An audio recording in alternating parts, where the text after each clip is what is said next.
오늘 설교는 7장 1절부터 진행되는 메시지입니다. 1절부터 집중해서 한번 보시면 좋겠습니다. 바리새인과 서기관들을 몇몇이 오늘 본문에 보면 예수님께 찾아와서 그분의 말씀과 사역을 주목합니다. 적어도 이때까지는 이들이 예수님에 대한 평가를 유보하고 있었던 것 같습니다. 그러면서 뭐라고 말하는지 그에 대한 평가가 분분한데 우리가 한번 듣고 판단해보자, 그런 마음으로 바리새인과 서기관들이 예수님을 찾아온 것 같습니다. 그래서 그들이 눈에 불을 켜고 쳐다보는데 하필이면 그때에 눈살을 찌푸리게 하는 사건이 발생합니다. 2절에 보시면 예수님의 제자 중 몇 사람이 씻지 않은 부정한 손으로 떡을 먹었다라고 합니다. 율법에는 분명히 손을 씻고 먹을 것을 장로들의 유전에 명하고 있습니다. 당시 유대 사회에서는 이 율법과 장로들의 유전이라는 2단계의 조치가 있었는데요. 율법은 말 그대로 유대인들에게 있어서 율법은 창세기부터 신명기까지 모세 5경을 그냥 보통 율법이라 이렇게 부르고 거기에 법령적 어떤 명령들을 우리는 율법이라 부르죠. 제가 듣기에는 마이크가 울리는데 여러분 듣기 괜찮으십니까? 괜찮으시면 괜찮고요. 조절을 잘 해주십시오. 그 율법이 신명기까지에 있는 그 율법 말씀이 주어져 있는데 이 율법은 하나님의 뜻이고 명령이기 때문에 우리가 분명히 지켜야죠. 그런데 이 명령을 지키기 위해서 조금 더 넓은 바운더리로 이 율법을 어기면 안 되니까 넓은 바운더리로 가르침을 전한 것이 바로 장로들의 전통입니다. 그리고 그 장로들의 전통이 이어져 내려오는 것이 장로들의 유전이지요. 율법을 지키기 위한 이건 율법의 보호 울타리 같은 것이었습니다. 예를 들면 이런 게 있습니다. 사람을 징벌할 때에 재판관이 판결을 내려서 태형 언도를 내릴 때 몇 대까지 때릴 수 있는가? 이건 40대까지만 허용해 줍니다. 율법에서 그렇게 말합니다. 왜냐하면 더 이상 때리면 사람이 죽을 수도 있을 뿐만 아니라 사람을 그렇게 모질게 때리면 사람을 천시하는 일이 되기 때문에 그렇게 하지 말라. 율법이 이렇게 명시하거든요. 신명기 25장 1절에서 3절 말씀입니다. 같이 한번 읽어봅시다. 사람들 사이에 시비가 생겨 재판을 청하면 재판장은 그들을 재판하여 의인은 의롭다 하고 악인은 정죄할 것이며 악인의 태형이 합당하면 재판장은 그를 엎드리게 하고 그 앞에서 그의 죄에 따라 수를 맞추어 때리게 하라. 40까지는 때리려니와 그것을 넘기지는 못할지니 만일 그것을 넘겨 매를 지나치게 때리면 네가 네 형제를 경히 여기는 것이 될까 하노라. 여기 분명히 모세를 통한 율법에서 40대까지만 때리고 그 이상을 하지 말라라고 명시합니다. 사도 바울도 이걸 친히 직접 경험했지요. 고린도후서 11장 24절 말씀입니다. 읽어봅시다. 유대인들에게 40에서 하나 감한 매를 5번 맞았으며. 이 바울도 40에서 하나 감한 매를 5번 맞았다라고 말합니다. 아니 율법에는 분명히 40대까지 가능하다 했는데 왜 거기서 하나 감한 매를 때리는가? 이건 그들이 율법을 어기지 않기 위한 나름대로의 조치였습니다.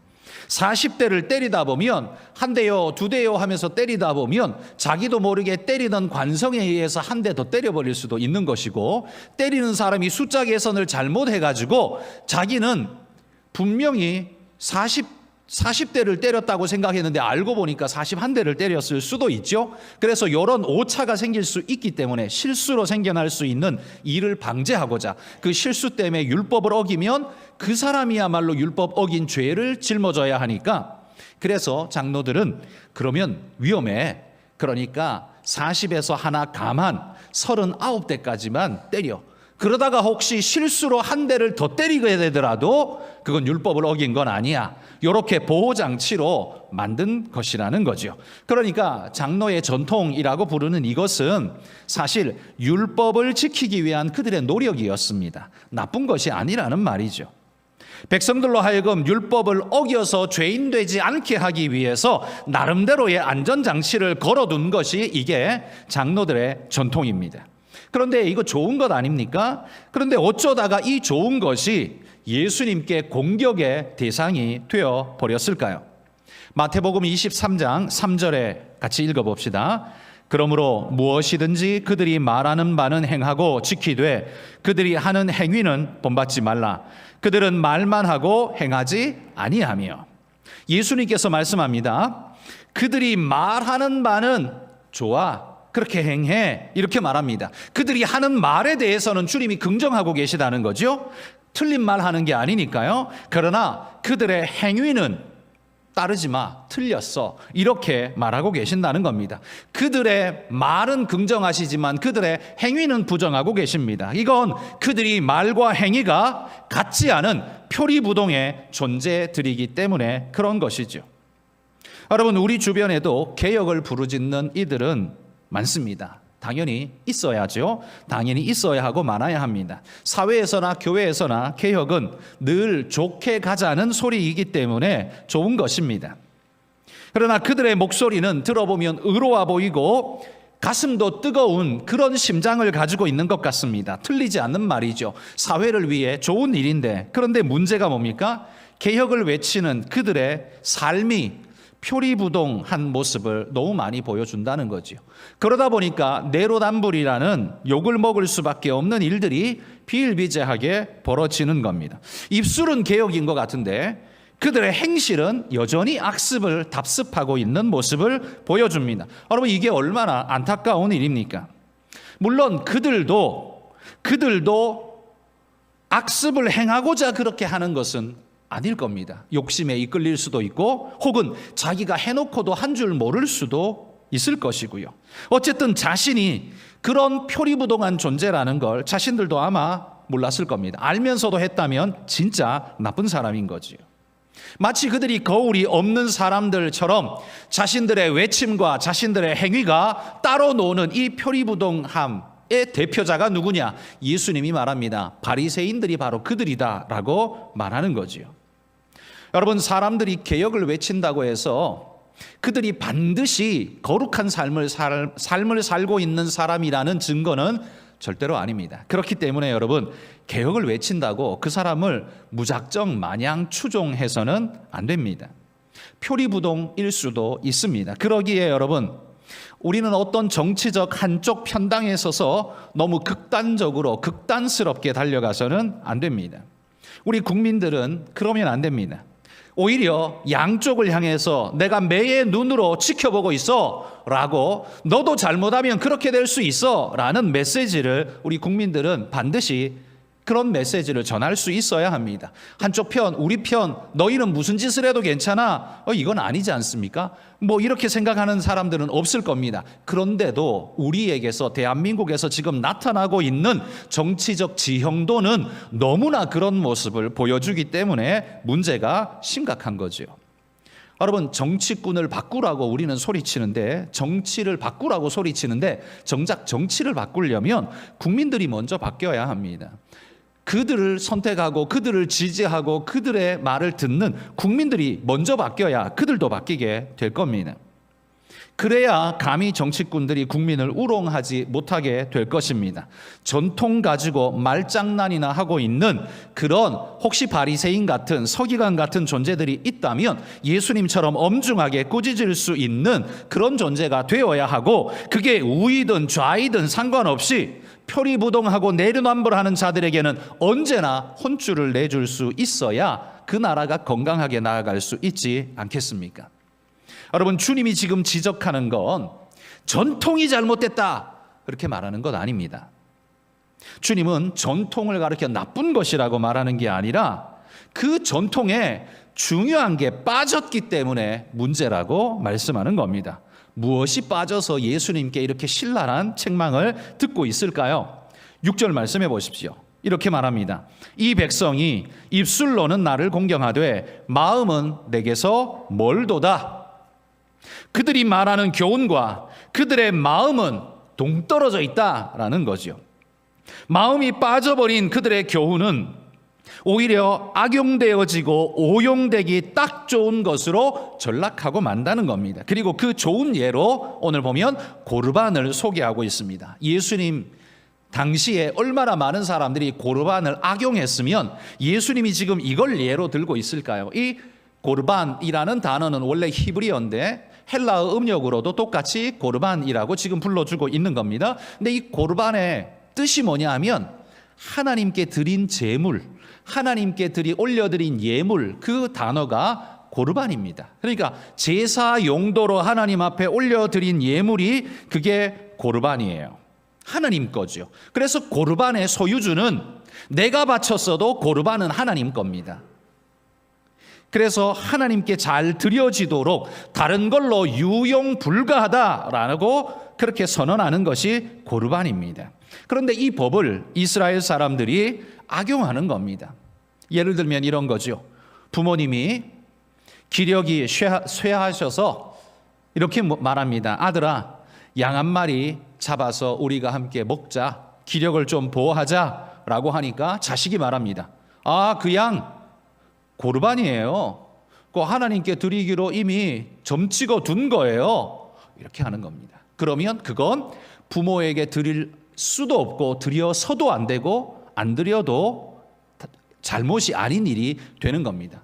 예를 들면 이런 거예요. 여러분, 유월절이, 이스라엘의 유월절이 정월 14일입니다. 1월 14일이 유대인들의 유월절인데, 유월절에는 어린 양을 잡아서 그 고기를 삶아서 먹습니다.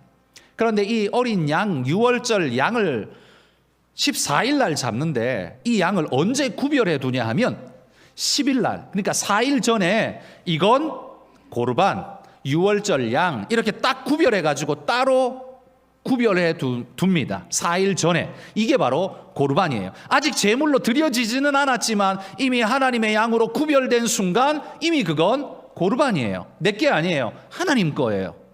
제물로 드려지기로 결정하고 그렇게 드려지면 이미 그것이 하나님께 되는 겁니다. 결국 제물로 언제 드려져요? 4일 뒤에 유월절 날 잡아서 드립니다. 그런데 이미 4일 전에 하나님께 돼버렸어요. 이게 고르반입니다. 성경에 신약에 보면 이 고르반을 어겨서 죽임당한 이들의 이름이 나오죠. 아나니아와 삽비라입니다. 아나니아와 삽비라가 하나님 앞에 헌금하겠다고 교회 앞에 공지를 한 것 같습니다. 그래서 모두가 알고 있었습니다. 그리고 이 땅을 내가 팔아서 교회에 헌납하고 우리 성도들이 함께 이 가난의 위기의 상황을 이겨내도록 제가 헌납하겠습니다. 이렇게 결단을 했습니다. 그리고는 땅을 팔았습니다. 그리고 이 아나니아와 삽비라 부부가 저녁에 앉아서 이 땅 판 돈을 보니까 이 돈이 금액이 크거든요. 그러니까 마음에 시험이 드는 겁니다. 질문이 뭡니까? 이거 꼭 다 바쳐야 돼? 이렇게 많은 거 꼭 다 바쳐야 돼? 그러니까 마음에 유혹된 그 부부가 서로 간에 그래, 뭐 꼭 이렇게 다 바칠 필요 있나? 그냥 뚝 잘라서 반만 바치고 반은 뭐 좋은 데 쓰면 되지. 그리고 킵해버렸습니다. 그리고는 절반만 바쳤습니다. 물론 절반이란 단어는 안 나옵니다. 일정액을 떼어서 바쳤습니다. 그랬더니만 하나님께서 어떻게 하셨습니까? 네가 성령을 속였다. 그러면서 그가 그 자리에서 죽임당하는 일이 벌어집니다. 왜 이런 일이 벌어질까요? 여러분, 하나님 앞에 제물로 드려지는 고르반은 교회 앞에 내어놓을 때 고르반이 될까요? 아닙니다. 교회 앞에 공포하고 이 땅을 주님께 드립니다라고 선포한 그날이 이미 고르반 된 겁니다. 이미 고르반 된 거예요. 그런데 그 고르반 된 것을 아나니아와 삽비라가 현금화한 다음에 그 무력이 생겨나서 그걸 자기 걸로 취해버렸습니다. 그렇기 때문에 이게 심각한 문제가 되는 겁니다. 여러분, 그리스도인에게 11조도 똑같은 문제입니다. 11조는 여러분들이 마음대로 유용해서 여기저기 돌려쓰고 돌려막기 하고 할 수 있는 겁니까? 그게 불가능한 겁니다. 왜? 이미 그리스도인 된 그때부터 그건 하나님의 것으로 이미 고르반 된 것이기 때문입니다. 그래서 하나님 앞에 11조를 손대는 것은 아나니아와 삽비라 같은 일이 된다는 걸 자각하셔야 합니다. 현대 그리스도인들이 11조 잘 안 합니다. 많이 안 합니다. 그래도 우리 교회 성도님들은 그래도 많이 하십니다. 저는 이게 순수하고 바른 신앙이라고 믿습니다. 세상에서 보면 저 목사 또 돈 뜯어내려고 저런 짓 한다 라고 말할지 모르지만 목사는 목사로서 성경이 말하는 그대로를 말할 뿐입니다. 할 수밖에 없습니다. 그리고 그게 옳습니다. 성경이 가르치는 개념입니다. 그게 고르반이에요. 여러분, 11조가 고르반인 줄 몰라셨습니까? 11조가 고르반입니다. 그런데 이 고르반, 이 유대인들은 이것을 악용했던 거죠. 악용했습니다. 그러니까 하나님 앞에 바칠 것도 아니면서 부모님께 드리면 좋을 그것을 부모님한테 드리기 싫으니까, 자기 재산이 축난다고 생각하니까, 어머니 그거 고르반이에요 말해버리는 순간 어머니도 아버지도 부모님 누구도 아무 말할 수 없는 상태가 되어버리는 거죠. 그렇게 악용되는 일이 벌어졌다는 겁니다. 그러면 왜 이 고르반이라는 이 말이 왜 나오게 되었을까요? 이게 왜 필요할까요? 여러분, 고르반이라는 건 하나님께 구별된 제사를 지키기 위해서 주어진 이름입니다. 왜냐하면 하나님께 드려진 하나님 것입니다 라고 할 때 그걸 고르반이라고 구별하는 순간 우리 마음은 어떻겠습니까? 이건 하나님 겁니다. 그러는 순간 이것에 대한 다른 용도로 쓰고자 하는 마음을 접게 됩니다. 왜? 내게 아니라 하나님 거니까요. 그리고 구별되는 순간 그건 거룩하게 됩니다. 왜? 하나님께 된 거니까요. 거룩한 걸 내가 손댈 수가 없습니다. 거룩을 손대면, 부정한 자가 거룩을 손대면 하나님께 심판받는 일이 되기 때문에 손댈 수 없습니다. 이게 고르반의 의미입니다. 그래서 하나님 것, 하나님께 온전히 바쳐지는 것, 그래서 그걸 지켜야 하는 것, 이런 마음과 여러 여건들이 구성되어지는 안전장치, 이게 고르반인데요. 그런데 이 유대인들은 이걸 자기 욕심을 이용하는 용도로 사용해 버렸다는 거죠. 전통의 사각지대가 생겨나 버린 겁니다. 여러분, 바리새인들이 눈살을 찌푸리며 지적했던 사건, 제자들이 손을 씻지 않은 채로 음식을 먹은 일, 그것은 아마도 예수님의 사역을 뒷받침하며 그분을 서포트하다가 식사할 시간마저도 놓쳐버렸기 때문에 너무 배고프고 힘든 나머지 아마 그렇게 덥석 자기도 모르게 본능적으로 주워 먹은 것 아닐까요? 이 제자들 역시 유대인입니다. 유대인이라면 이 전통과 이 율법을 당연히 잘 지켜왔을 겁니다. 제자들도 마침 잘 지켜왔을 겁니다. 그런데 하필이면 이날 그들이 이렇게 했고 그것이 바리새인들 눈에 딱 걸려버린 겁니다. 여러분, 주님도 율법을 지키는 것이 옳다는 것을 모를 리 없습니다. 그런데 주님이 뭐라고 말씀합니까? 7장 15절, 마가복음 7장 15절에 이렇게 말합니다. 무엇이든지 밖에서 사람에게로 들어가는 것은 능히 사람을 더럽게 하지 못하되, 이렇게 말합니다. 여러분, 밖에서 사람에게로 들어가는 게 뭡니까?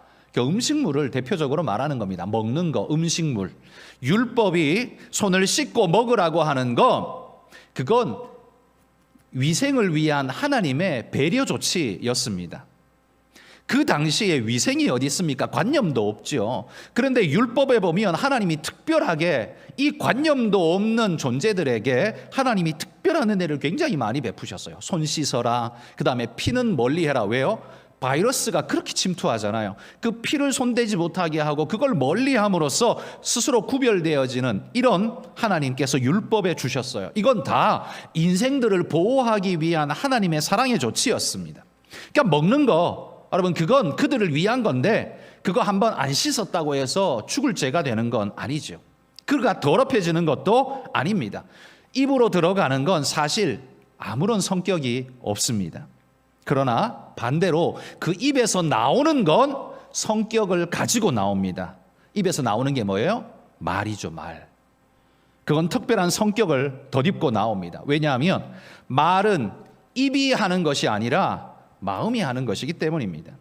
말은 입을 통해 나오지만 사실은 마음에서부터 나오죠. 그래서 마음에서부터 출발하여 나올 때 이미 말은 특정한 성격을 지니면서 나오게 됩니다.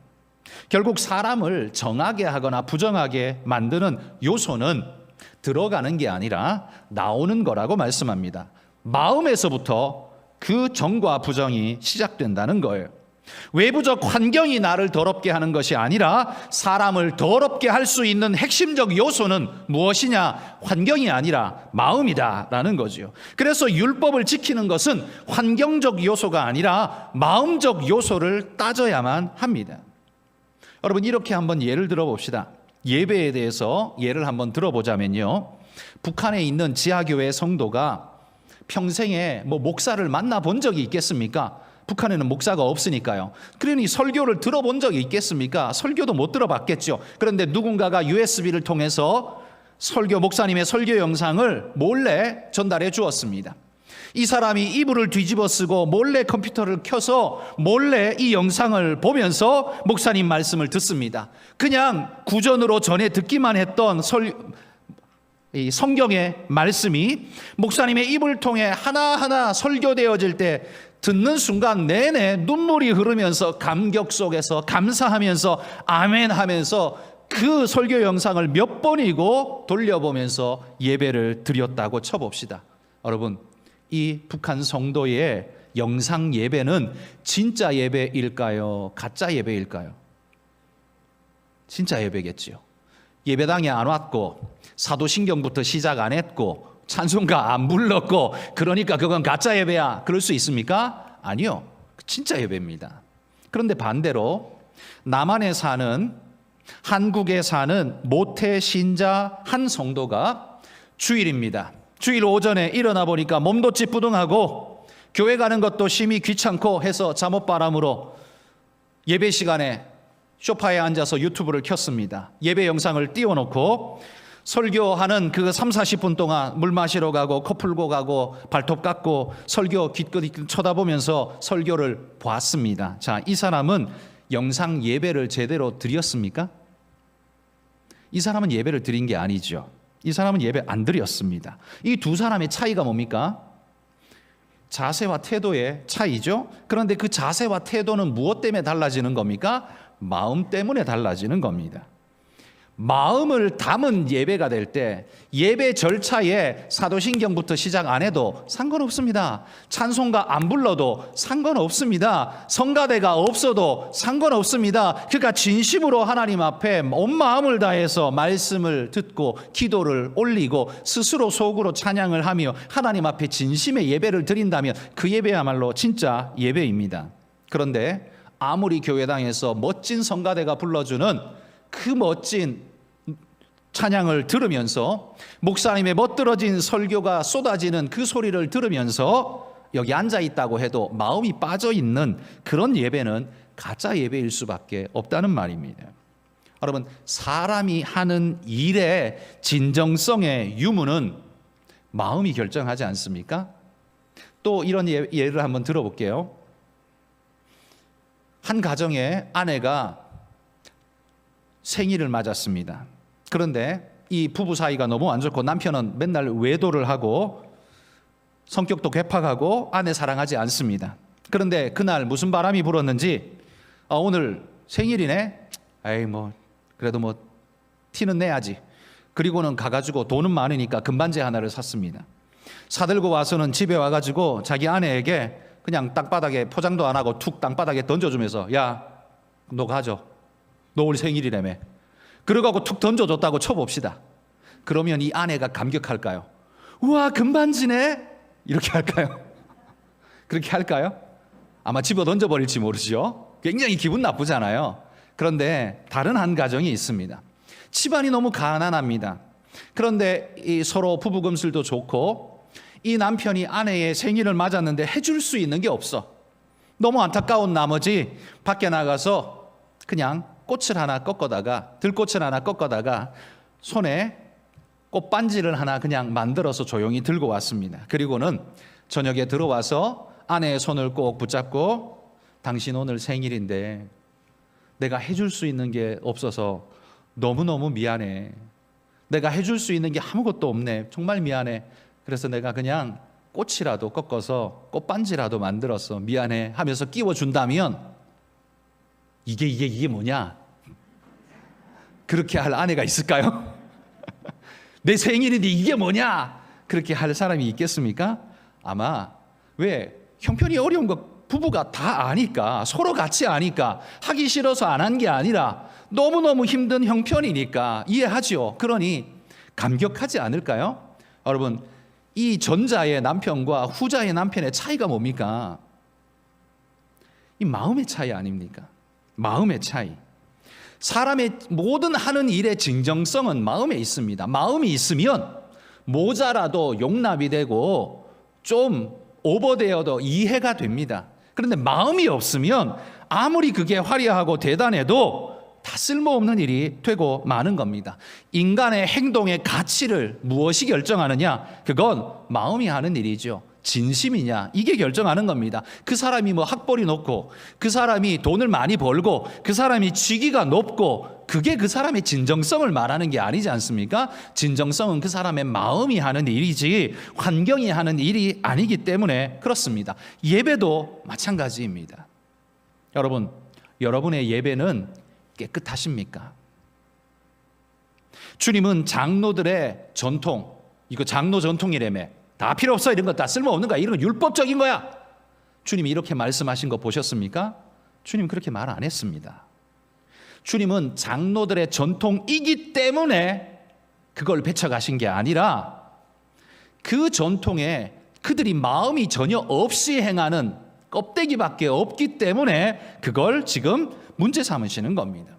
그 율법에, 그 전통에 마음이 없으니까 문제가 되는 겁니다. 그래서 하나님이 뭐라고 말해요? 입술로는 나를 공경하되 마음은 내게서 멀도다, 이렇게 말하는 겁니다. 그러니까 하나님이 지금 원하시는 게 뭐라는 말입니까?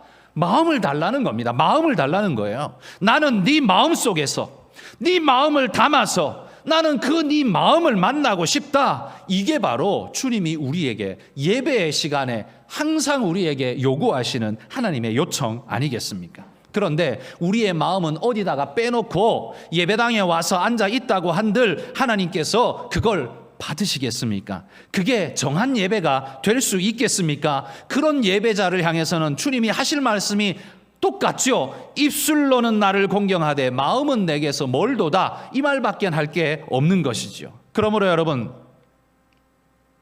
그러기에 우리는 우리의 예배에 마음을 담아야 합니다. 마음이 없으면 우리 예배는 헛것이 되기 때문에 그렇습니다. 그러므로 여러분, 우리가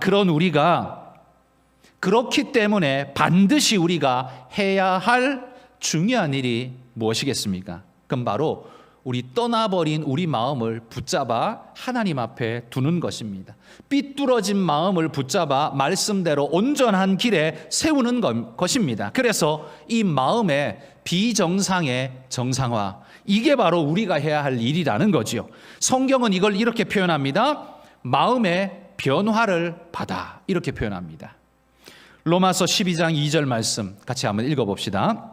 너희는 이 세대를 본받지 말고 오직 마음을 새롭게 함으로 변화를 받아 하나님의 선하시고 기뻐하시고 온전하신 뜻이 무엇인지 분별하도록 하라. 주님이 바라시는 것은 어떤 다른 게 아니라요, 우리 마음의 변화입니다.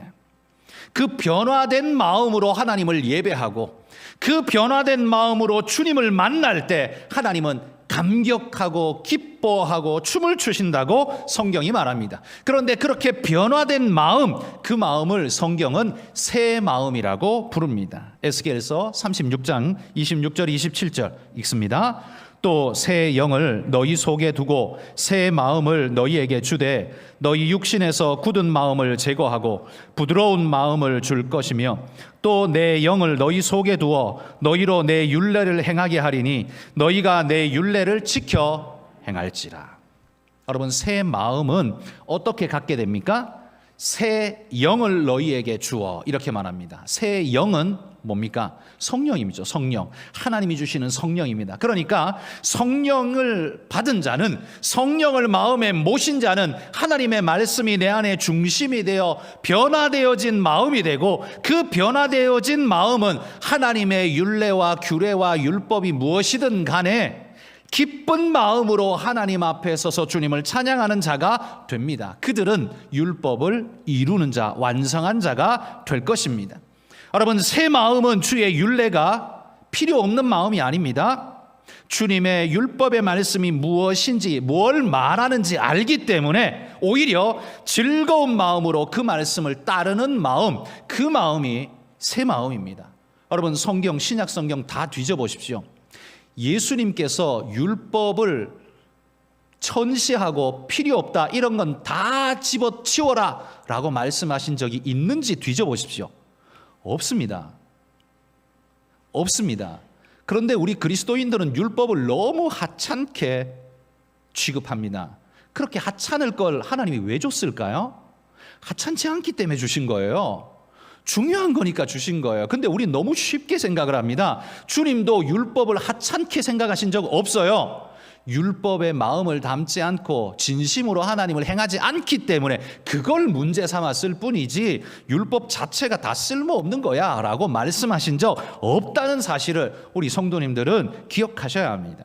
근데 그 율법을 언제 이룰 수 있어요? 성령이 내 안에 들어올 때. 그래서 내가 하나님의 은혜 가운데 기쁨과 감사로 신앙생활할 때, 그때는요 율법이 아니에요. 기쁨이 돼요. 왜? 연인이 생일을 서로 맞으면 선물을 사달라고 해야 사줍니까? 사주고 싶어서 안달이겠죠. 경험이 없으신가 본데 제가 경험이 있어서 말씀을 드리는데 연인은 사달라고 해서 사주는 게 아닙니다. 주고 싶어서 안달이 난 거예요. 그렇죠? 왜요? 사랑하니까요. 사랑하니까. 근데 그 상대방이 나 이번 주에 나 생일인데 나 선물 사줄 거야? 라고 물었어요. 그럼 그 율법입니까? 그 율법이 됩니까? 당연하지. 그러니까 당연하지. 내가 사줄게. 뭐 갖고 싶어? 이럴 거예요.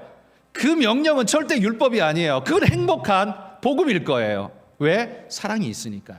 여러분 하나님 말씀도 마찬가지 아닐까요? 우리한테 뭘 해라 하는 게 왜 그게 죽도록 힘겨운 율법이 될까요? 사랑하는 마음이 없기 때문입니다. 율법과 복음의 차이가 뭡니까? 성령의 은혜로 변화되어진 그리스도인들이 새 마음을 가지고 주님의 뜻을 맞이하는 게 복음이에요. 하나님께서 다 이루어 주신 그게 복음이지만 그걸 내가 기쁜 마음으로 받아들이고 감사함으로 반응하는 게 그게 복음이에요. 그래서 뭘 해야 되고 어째야 되고 여러분 이걸 우리가 율법이라고 하잖아요. 맞아요. 이게 율법인데요. 그 똑같은 율법을 사랑하는 마음으로 받아보십시오. 율법이 아니에요. 복음이 되어버립니다. 내가 진실로 그분을 사랑하면 그 율법이 아니에요. 복음이 되어버립니다. 내 마음에서 벌어지는 일이라는 말이에요. 주님이 말하는 거예요. 그러니까 주님이 계속 말씀하시잖아요. 입술로만 나를 사랑한다고. 근데 정작 니들의 마음은 나한테서 저 멀리 떠나가 있다고 주님이 그렇게 말씀하는 거예요. 로마서 8장 13절 14절 말씀 한번 읽어봅시다. 너희가 육신대로 살면 반드시 죽을 것이로되 영으로서 몸의 행실을 죽이면 살리니 무릇 하나님의 영으로 인도함을 받는 사람은 곧 하나님의 아들이라. 여러분 여기 육신대로 살면 반드시 죽을 것이고 영으로 행실을 죽이면 살리니, 그러면 행실을 억지로 죽여야 되네? 그래야 하나님의 아들 되네? 이렇게 들리시겠지만 이게 순서가 그게 아니에요. 순서는 어떻게 되냐면 이거예요. 제일 먼저 하나님의 영으로 인도받는 그는 육신의 행실을 죽이고 성령의 은혜로 살며 그런 자는 당연히 하나님의 아들이다. 이렇게 되는 거예요. 영으로 인도받는 그가 하나님의 아들인데 그가 하나님의 자녀가 되고 영으로 인도받으면 육의 행실을 따라 살지 않고 영의 소원을 따라 살아가는 자가 된다라고 말씀하는 게 이 말씀이라는 말입니다. 그러므로 여러분 오늘 본문으로 다시 돌아가서 마무리합시다. 마음이 없는 바리새인과 서기관들은 지금 뭘 따지고 있어요? 율법을 따지고 있지만 진짜 하나님의 말씀과 그분의 영광을 사모하는 이들은 크게 문제되지 않습니다. 초월하고 있는 모습을 보여줍니다. 이 초월한다는 말은 율법을 무시한다는 말이 아니에요. 율법을 사랑하고 잘 지키는데 그런데 그 이상 그들이 바리새인들이 말하는 그런 수준이 아니라 그 이상 감격으로 감사로 사랑으로 한다는 거예요. 여러분 우리가 진정으로 하나님의 영으로 인도함을 받는 그런 사람이 맞습니까? 여러분 그렇다면 우리가 바로 하나님의 자녀라고 성경은 말해주고요. 하나님의 자녀는 성령의 인도를 따라서 육의 욕심을 이루는 게 아니라 하나님의 영의 뜻을 쫓아가는 자가 된다고 우리에게 말씀해주고 있습니다. 여러분 이게 우리의 소원이 되기를 소망합니다. 그래서 하나님이 꿈꾸시는 것이 내 꿈이 되고 하나님의 뜻이 내 뜻이 되는, 여러분 이게 진짜 신앙이에요. 그래서 주님도 기도를 가르쳐 주실 때 이렇게 가르쳐 주셨잖아요. 가르쳐 주셨지 않습니까? 뜻이 하늘에서 이루어진 것 같이 땅에서도 이루어지이다. 땅에서는 누굴 통해서 이루어져요? 우리를 통해서 이루어져요. 우리를 통해서 이루시기를 원하는 거예요. 하늘에서 이루어진 것처럼 우리를 통해서 이 땅에서 주님의 뜻이 이루어지기를 원합니다라고 기도하라고 우리에게 기도를 가르쳐 주셨습니다. 다시 말해 주님 뜻이 내 뜻입니다. 주님 그렇게 살게 하옵소서. 그 소망 내 소망 되게 해 주옵소서. 여러분 이게 우리 기도 제목이 되어야 한다는 말입니다. 우리 모두가 그런 분들 되시기를 소망합니다. 여러분은 진정 주님께 마음이 있는 하나님의 사람이 맞습니까? 여러분의 예배는 진정한 예배가 맞습니까?